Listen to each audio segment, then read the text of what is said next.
have a fantastic session coming up, and it's an honor and to be introducing our guest speaker, Dr. Irene Mikos, who's from Johns Hopkins, and I thank her profusely for accepting this invitation. Before we have this debate happening, I would like to invite Chairperson Dr. Dhaval Doshi, Dr. Nikhila Panchani, Dr. Poonam Brahmbhatt, Professor Dr. Mahadev Desai, Professor Dr. Naeem Qadri, Professor Dr. Shivani Patel, and we have a very interesting session, American diet, Indian diet, how you can utilize the Mediterranean versus the Indian modification of that versus calorie burning, the three important speakers, and I over to Chair to introduce our speakers. Thank you.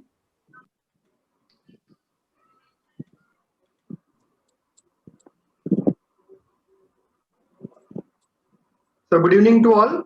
I welcome all to in this excited session of diet and lifestyle modifications. It is my great pleasure to invite Dr. Irene D. Mikos. It is an Associate Professor of Medicine in Division of Cardiology at the Johns Hopkins University School of Medicine, with joint appointment in the Department of Epidemiology at the Johns Hopkins Bloomberg School of Public Health, Director of Women's Cardiovascular Health, and Associate Director of Preventive Cardiology with the Johns Hopkins Center for the Prevention of Cardiovascular Disease. I really welcome Dr. Irene D. Mikos, and I invite her to speak on the very good session. Great. Thank you. I'm not able to share my screen just yet. Let's see if that works.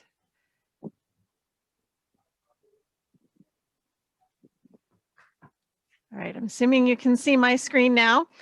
So thank you so much for having me here to talk about Mediterranean diet is still the most studied and tested, time-tested proposition. And my only disclosures is that I'm half Italian and I'm married to a Greek. So this is here us in Greece. So I may be a little bit biased. Our case patient is a secondary prevention patient. He's a young man who's already had a myocardial infarction with a stent. He has metabolic dyslipidemia with elevated triglycerides, low HDL, and elevated LDL. He was appropriately started on rosuvastatin, but we know that he needs optimization of lifestyle. So apart from optimal medical therapy, what is the most recommended diet for him? And I will argue it is the Mediterranean diet that has the most evidence from randomized clinical trials as well as observational data. So the US guidelines have recommended 3 healthy diet patterns. The DASH style diet emphasizes more restriction on sodium and has benefits of lowering blood pressure and LDL as well as cardiovascular risk. And the DASH diet focuses on vegetables, fruits, low-fat dairy products, whole grains, lean meats, fish, poultry, fish, beans, and nuts. And you'll see that most of these components are the same, essentially the same components in the Mediterranean diet.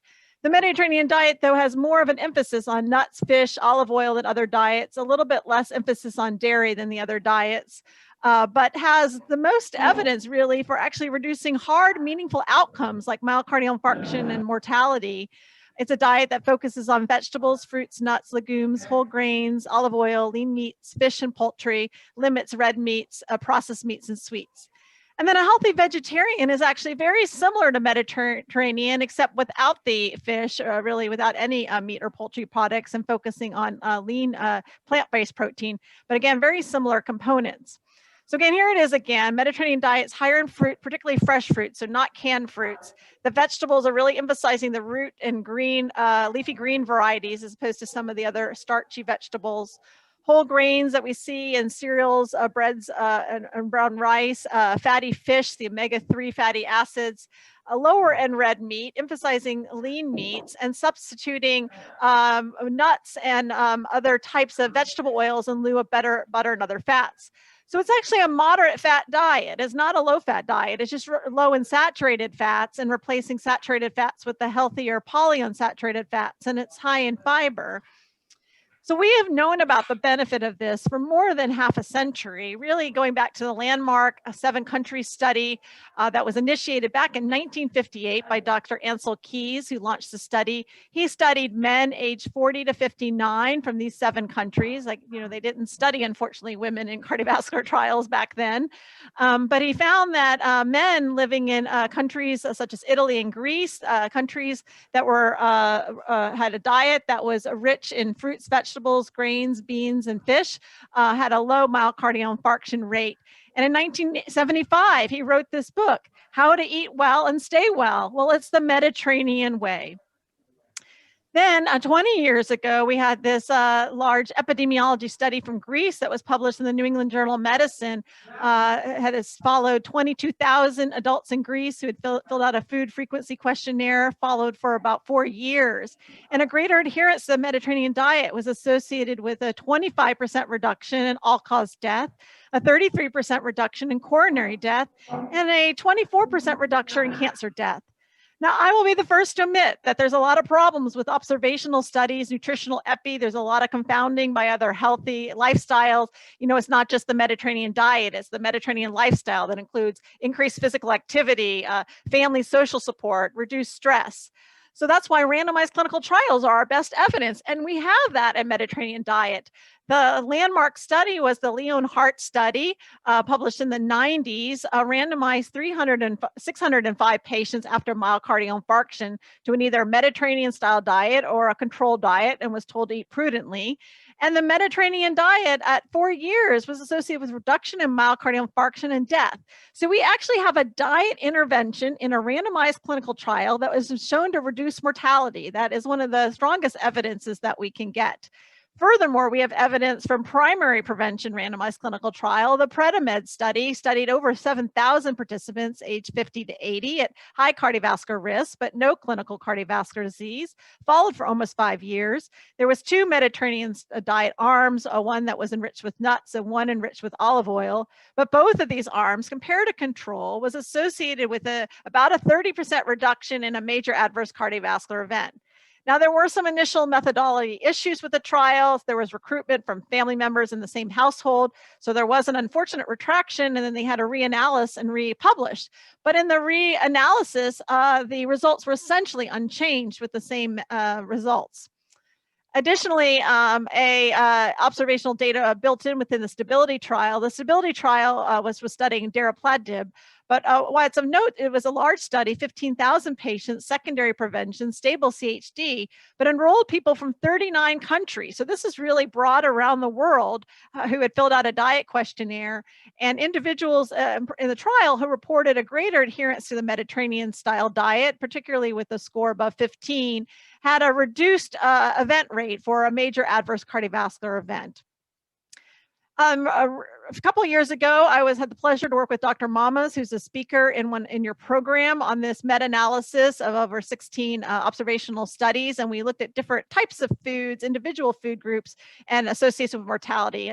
And the foods that ended up in green were the ones were associated with mortality reduction. Ones in red were associated with increased mortality, and yellow was neutral. And I know you can't see that, so I want to break it down of what were the foods that were associated with less mortality. And it's the same foods that are in a Mediterranean style diet. It's your root vegetables, your leafy green vegetables, your fish, your whole grains, your nuts. This is a Mediterranean pattern, all associated with reduced mortality. We did find that processed meats and tinned fruits were associated with increased mortality. Of course, this is not recommended in any healthy diet pattern. So I had the pleasure of being on the 2019 US ACC/AHA primary prevention guidelines, and we did an extensive literature review in making our dietary recommendations. And we came up with that a Mediterranean diet really aligned with our class 1 recommendation. So we gave a class 1 recommendation that there was the most evidence to recommend a diet that emphasized vegetables, fruits, legumes, nuts, whole grains, and fish. And again, that is a Mediterranean diet. We recommended replacing saturated fats with polyunsaturated fats. Again, we're not didn't recommend a low-fat diet, but replacing the less healthy fats with healthier fats. Again, aligning with the Mediterranean diet. Reducing cholesterol and sodium, which would match with DASH as well, and avoiding processed or minimizing processed meats, refined carbs, sweetened beverages, and avoiding trans fats. So in summary, to reduce cardiovascular risk, especially in our high-risk patient, we want to focus on all the ABCDs, but I will emphasize that for diet, we have the most evidence for Mediterranean diet from randomized clinical trial evidence, and that's what I would recommend for our case patient who's at very elevated risk. Thank you for your time.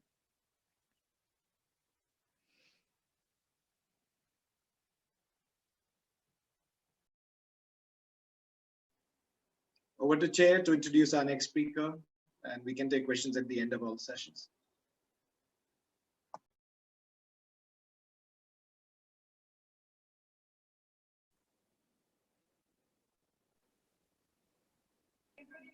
Thank you so much. Very good and excellent presentations, very informative presentations. Now I move on to the second presentations. I invite dietitian Sweta Nagar from Ahmedabad. She is the founder at Vitesia Wellness, the diet clinic at Ahmedabad. She is MSc Foods and Nutrition with more than 12 years of experience in the field of health and nutrition. So I now invite Dr. Sweta Nagar, dietitian Sweta Nagar, for the presentation.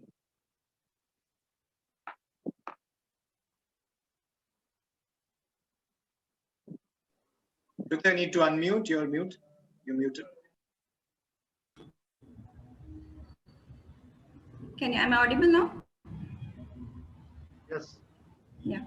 Thank you, Dhaval, for introducing me, and it's my pleasure to be a part of this conference. Let me just begin with the presentation and jump into the discussion.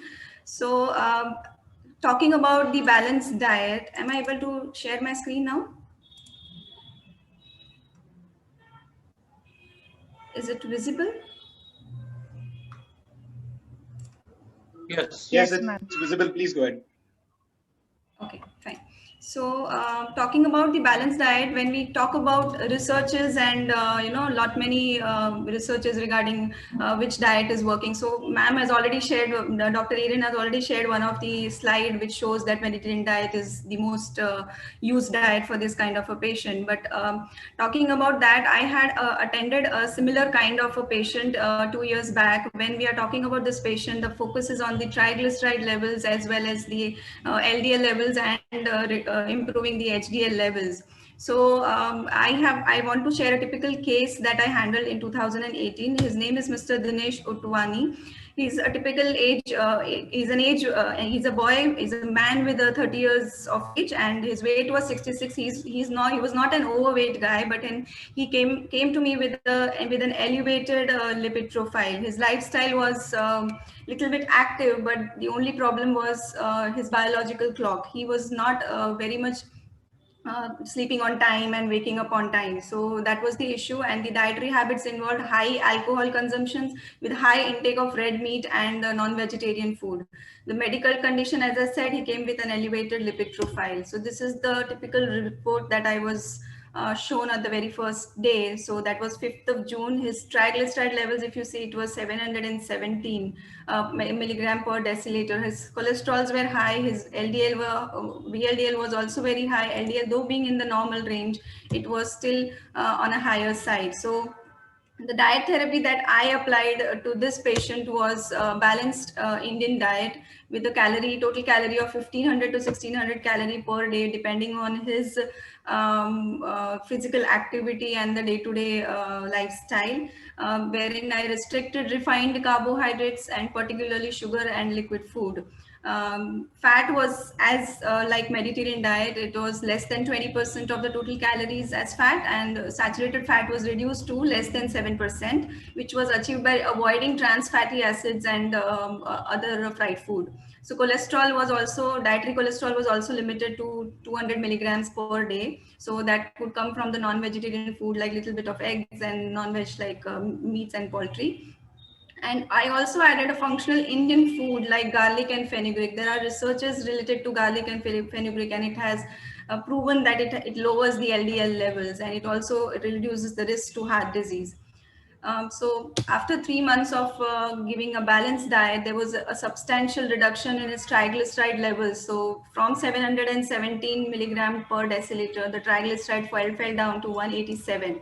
So this is a comparative, this comparison of before and after blood reports of his lipid profile. The cholesterol was 273, which reduced to 142 milligram per deciliter. 717 triglyceride reduced to 187, VLDL reduced to 37.4. Direct LDL also reduced to 74.4, and there was an improvement in HDL levels, which went up to 39.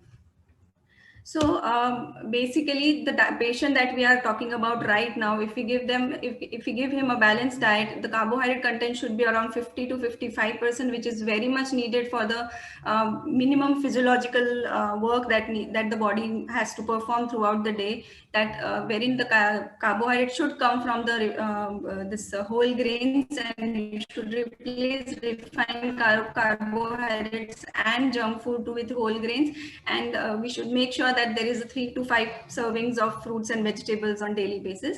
Protein should include 25 to 30% of the diet of the calorie in a day, which should include dal, pulses, and legumes with milk and milk products. Egg whites are also one of the good sources which you can give, fish and poultry, and restricted organ meats and red meats, as even Dr. Eden said.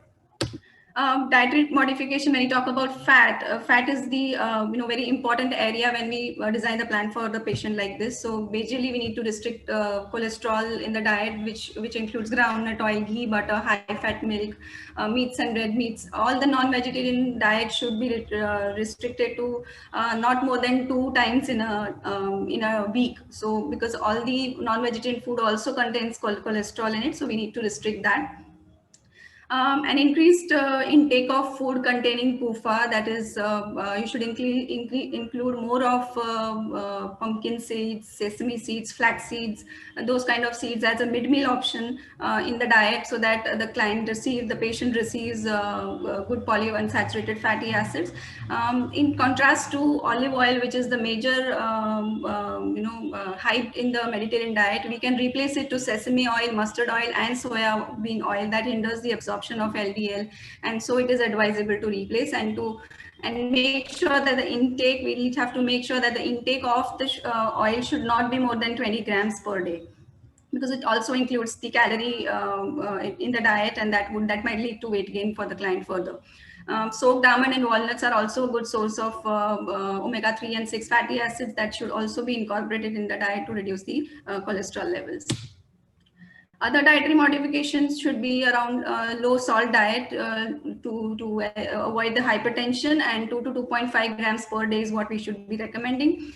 Increasing vitamin C levels to maintain the elasticity and of the artery walls, and a normal calcium intake within the recommended daily allowance. Now, talking about Mediterranean diet, as Dr. Eden already said, that it consists of vegetables, fruits, lentils, herbs, nuts, and whole refined grains. It also allows a little bit of dairy and poultry, etc. So in whole, if we see, Mediterranean diet itself is a balanced diet. It is nothing but a balanced diet. The only thing is there are a few hitch when we try to implement Mediterranean diet into our culture. There are a few hitch which I would like to highlight here.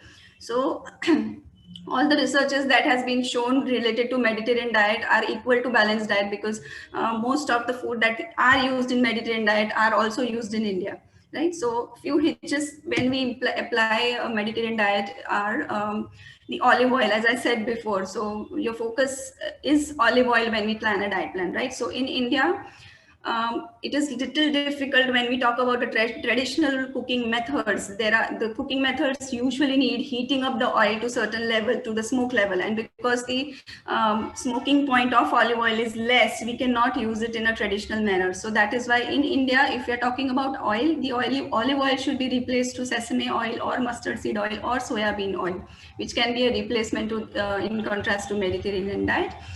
Second, the Mediterranean diet also focuses more on fish. Last few slides. So secondly, the fish is something which is also being focused. So in India, fish again is available on the regional basis. So we don't get fish at every places, so we can't include fish on all the time. Second is wine is also one of the drink that Mediterranean people have, but then here majorly people have alcohol and beer, so which is again the problem, and the way they consume is also a problem. So basically Mediterranean diet definitely is a good choice, but talking about implementation in India, it little becomes difficult due to some hitches. So mainly when we talk about planning a diet, we need to successfully take a dietary intervention. We need to understand the culture of the person, and then focusing on the lifestyle modification as well as the day-to-day eating habits. We need to design a plan rather than isolating some nutrients like this. Thank you.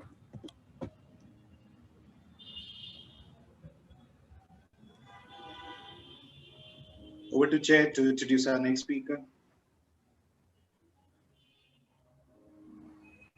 Thank you, dietitian Sweta. Thank you. Now, I welcome Dr. Shilpi Mohan for the next presentations. She is consultant cardiologist at Apollo Clinic and Ashwatha Cardiac Care Center, Secunderabad. She was awarded by Prime Time Research Media as most prominent cardiologist of the year 2019 in Secunderabad. I welcome Dr. Shilpi for the talk.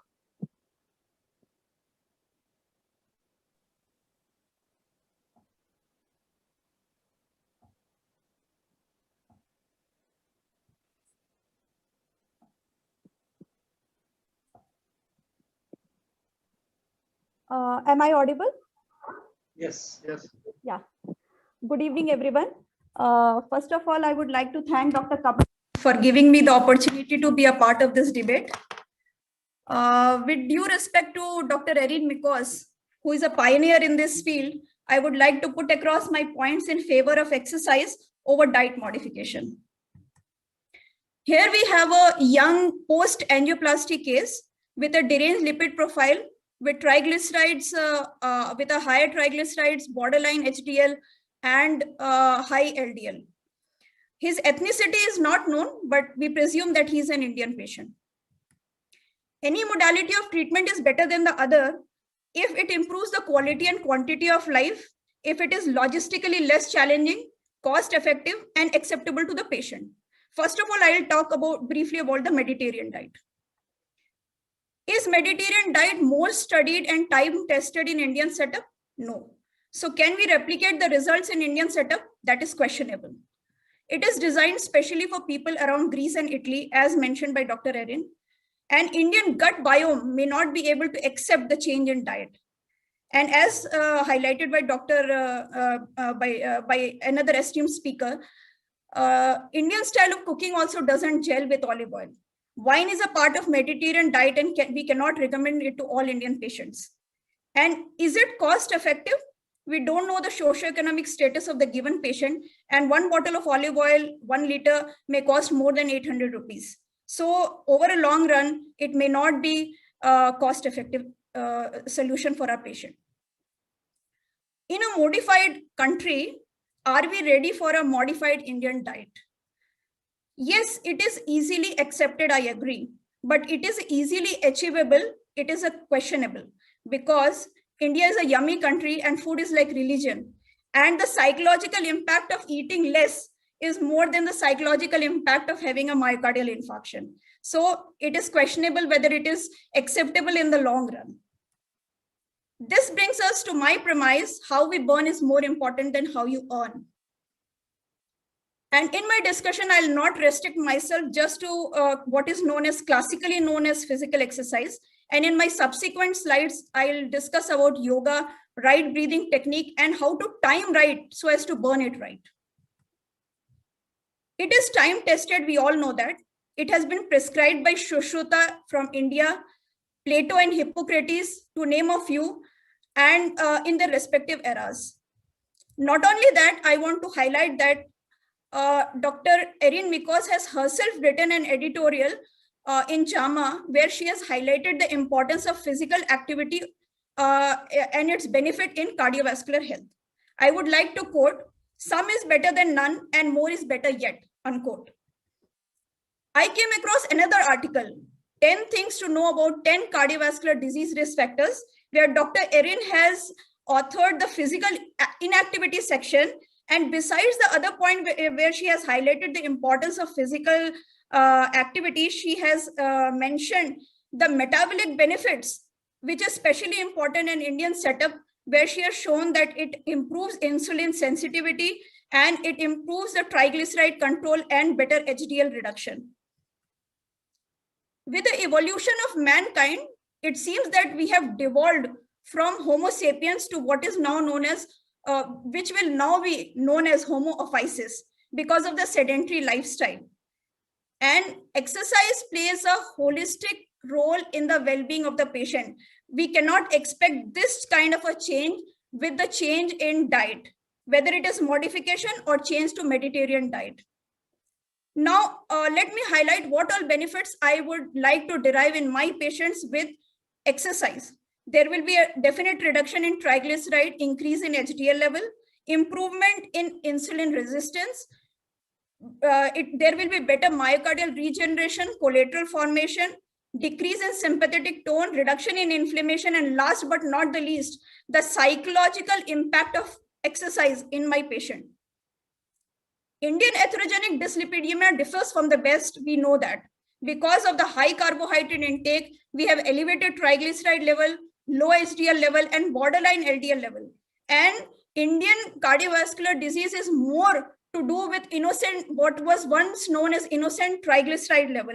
And insulin resistance in our country is more prevalent than what we know of. And exercise definitely plays a role in improvement of insulin sensitivity and better uptake of glucose in muscle cells by opening of blood-4 channels. This study showed that even a single session of resistance exercise enhances insulin sensitivity for at least 24 hours in healthy men. Not only that, leisure time running activity also reduces all-cause and cardiovascular mortality risk. PURE study is a landmark trial which was done in all across the world in different income countries like high income, middle income, and low income countries. And it included 130,000 patients. And it showed that increasing physical activity is a simple, widely applicable, low cost global strategy that could decrease cardiovascular risk. And exercise not only helps in attenuation of cardiovascular atherosclerosis, but it also causes regression of the coronary lesion. And striking the balance of moderation is critical to a given patient. Coming to the guidelines, ACCHA guidelines have recommended at least 150 minutes of exercise. That is only 3 hours of exercise per week. So is it not easily acceptable by patient? Just 3 hours of exercise along with 2 days of resistance training per week. Similar has been highlighted by 2020 ESC guidelines, and another 24-hour movement guideline which has been published in Canada has shown that all across age groups, any form of physical activity is encouraged. One size doesn't fit all. So I'll not end my discussion with just exercise. We have to give one more solution and many more solutions to our patients. And yoga is one such solution which we can recommend to our patient. And we have realized the importance of yoga during COVID pandemic. Not only that, Yoga Care trial is a landmark trial which has emphasized the importance of culturally acceptable cardiac rehabilitation program for the patient. And I would like time is over. Yes, just few more slides. The more you can give the choice to a patient, more it is easy to sustain the exercise. In this meta-analysis, it has shown that when we compare yoga with exercise, yoga definitely plays a favorable role in control of LDL as well as triglycerides. Coming to an extension of yoga, how we breathe is also important in how we burn the fat. And when we have a better oxygenation and better removal of carbon dioxide from our body, we get definite benefit by doing deep breathing techniques. The studies are limited, but they are definitely encouraging. Not only that, we have to eat the right kind of food at the right time. That means we can advise a patient to have a heavy breakfast and a lighter dinner, which is in sync with Ayurvedic Indian clock. So with due respect to both the speakers, I would end my discussion by saying that I will strongly recommend physical activity in my patient because it is more acceptable. It will improve the quality and life expectancy of my patient. It is acceptable and cost effective as compared to Mediterranean diet and less traumatic psychologically as compared to modified Indian diet. Thank you for your patient attention. Thank you, Dr. Silpi, for a very good presentations. Now the discussion, we will start with discussion.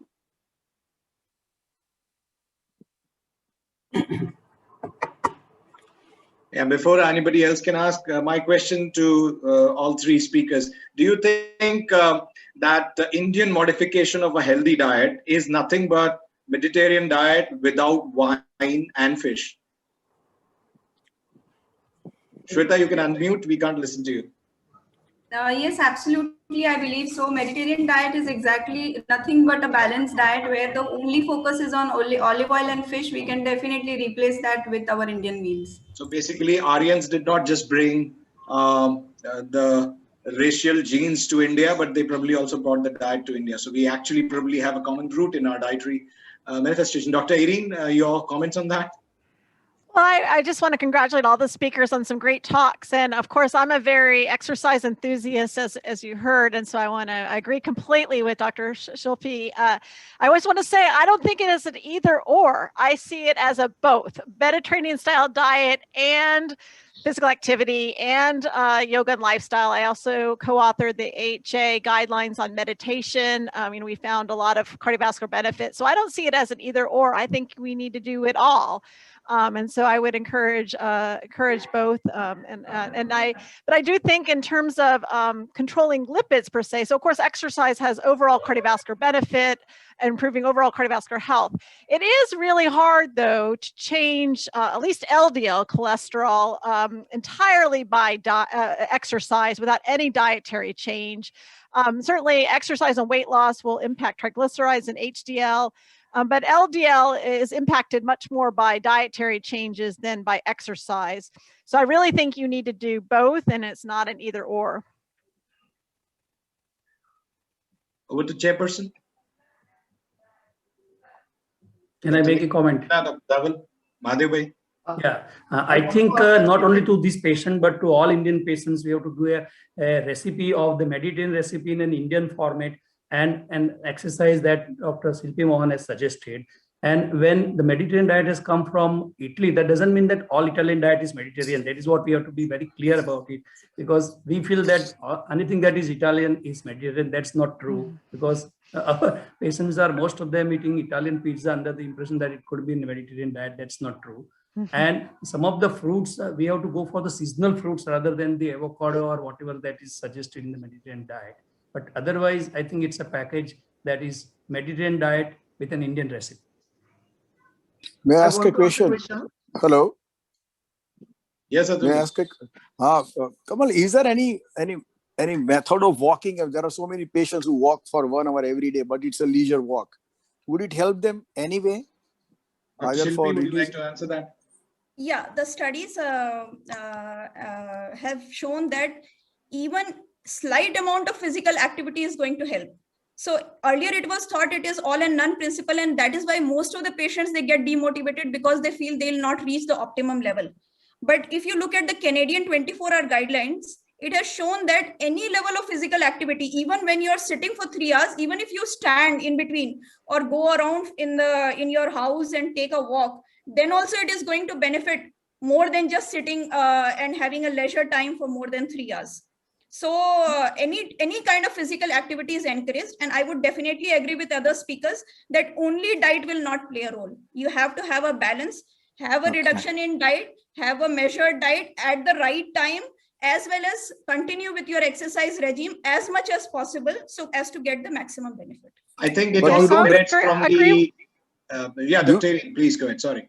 I was going to say that most of the cardiovascular benefits are from a moderate intensity activity. Exactly. So 4 to 6 METs. So you don't have to do the vigorous activity to achieve the cardiometabolic effects. Obviously, vigorous activity may help with fitness, but really you get all your metabolic effects with moderate intensity activity, which brisk walking, so picking up the walking at a little bit of a brisk pace falls as a moderate intensity activity. And most patients can do brisk walking. But I completely agree that any activity, including light activity, less than 4 METs is better than being sedentary. So all activity counts.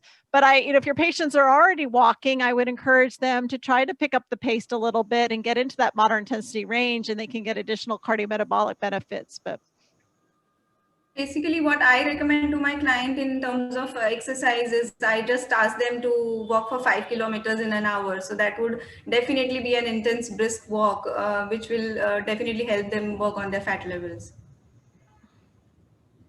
One of the major difference is that in the Mediterranean diet, less stress is given to the dairy products, and that is what our patients consumes a lot. So that may be replaced by the legumes and pulses to replace the protein part. Definitely, yes. Given the expanse, given the expanse of the Indian subcontinent and the diversifications in terms of geographical, social, economical, and cultural parameters, I think we cannot apply one plan to the entire subcontinent. And in this session also, I would like to know how far have we addressed the rural Indian? Because the rural Indians, they constitute approx 65% of the population. And probably the logistics are very, very different for the rural Indians, or even for that matter, the rural to urban migrants. Yeah, so basically, as I stated in my this thing, why Mediterranean could not be our we cannot adjust is one of the reasons. It is not cost effective. The olive oil that we get in India is very costly, so we cannot use olive oil. Plus, the cooking process that we adhere to in India is not acceptable with olive oil. So yes. Dr. Nikhila? Yeah, a few things I would like to add here is that basically compliance is what matters at every level, whatever things we have discussed.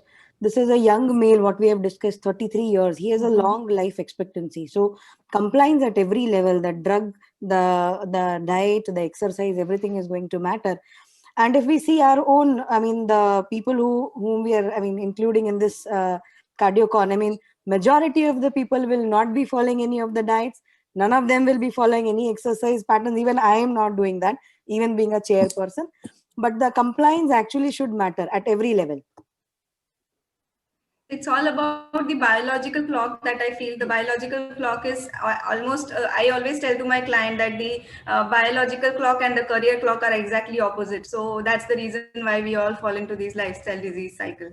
Right. I And this think, is why I the really point- think balanced diet is so important. So I think compliance and adherence is absolutely a key issue, and which is why I think some of the fad diets that are emerging, you know, at least in my part of the world, these intermittent fasting, these keto, these sometimes these ones are there. You might have very short-term weight loss and effects, but I think that anything that's too difficult to follow is really going to be hard. You want to teach people to eat well and eat healthy for a lifetime, and so it's all about balance. And all of these healthy diet plans, you know, they have more in common than they have different in terms of what is considered a healthy diet plan. I think from the London bus driver study, which was probably the first study to tell us about the differences of the events that happened in the bus driver versus the conductors, actually told us that when you're working for some minutes in whatever way of activity may be important. And I think that's what Dr. Shilpi was trying to point out in the Canadian guidelines. So, I mean, doing something is always better than doing nothing. I mean, the way a lot of cardiologists, a lot of physicians in this part of the world do is not to take flights. They would usually climb the stairs, or like in my own office, I would keep the echo the farthest from my consulting chamber, so that between two patients, if I have to go for an echo, I usually would walk that distance. And between 10 echoes, I would have walked maybe a mile. So I think small kind of modifications probably have to come with the COVID kind of era, where we need to modify when we have become more sedentary than we otherwise were. We were actually last year in CardioCon running between the halls, and today I'm sitting on this office and managing 2 halls without moving a minute. So I think we need to be adjusting, evolving, and probably same has to happen with diet and exercise as well. Right. So we can have a last word from the chair and each speaker, please. Dr. Irene first. No, I think we've covered all the points I wanted to make across. And really, it's a multi-pronged approach. This is a very high-risk patient for recurrent events, so he needs everything, including, you know, aggressive medical management, LDL lowering, diet, lifestyle, stress reduction. You know, he needs a comprehensive approach. And I'm really pleased to be part of your session today. Thank you. Thank you, Dr. Shweta. Yeah, so basically, as Dr. Irin said, most of it has been covered, but then this patient definitely needs a combination of a biological clock management with a balanced diet and a proper exercise schedule with the proper sleep time and waking up time. And yes, stress management is also one of the area where the patient should be focusing, and yoga is the best thing to do that. Dr. Shilpi. Yeah, first of all, I would like to thank you because you have done a wonderful session and you are very dynamic. You don't need any guidelines for anything. And I would definitely Not the same, recommend. Shilpi. It's been pleasure knowing you. We were doing residency at the same time. We were at a time. You were in Delhi and I was doing it in Ahmedabad. That's the only difference. Good to know you. Yeah. To have you. It's good that you connected from all the way from Kyrgyzstan. She's right now at Bishkek and she's connected from there. Shilpi, and she's been into lifestyle. Actually, all the chairpersons that we have today, Dr. Shivani, Dr. Dhaval Doshi, he's an interventional cardiologist who's more into holistic preventive cardiology. So always a pleasure. Dr. Dhaval. Thank you, sir. Yeah, I would only add one point. The patient counseling is most important, and repeated counseling to the patient and keeping him motivated because he has a long way to go. Thank you. Dr. Dhaval, Dr. Nikhila. Thank you, sir. And I would like to congratulate you. It was a really great, all the sessions were really nice. And I would like to congratulate all the speakers, Dr. Erin, Dr. Shilpi, and Dr. Shweta. All the sessions were informative and we have got good information about Mediterranean diet, about role of exercise in our day-to-day life, and also a bit of indigenous modification to that. So in all, I would like to summarize and say that basically balanced diet and with compliance actually should matter everything. And very nicely told by Dr. Shilpi that we have to counsel them. That is actually is going to make a big difference. If we have to follow something or make them follow, counseling is actually going to make a lot of differences. So let us make a lot of differences in people's life, and congratulations everyone. Good night. Good night. Good night. Thank you. Thank you very much. Thank you, Thank you. Dr. Erin, Dr. Shilpi, Dr. Shweta, all the speakers. Thank you. Thank you, sir. All chairpersons and Thank you. attendees. Thank you very much. This was the last session of the day, and we'll be back tomorrow morning, 10:30 Indian Standard Time, for the next session on both the halls. Thank you very much. Thank you, everyone. Have a good night.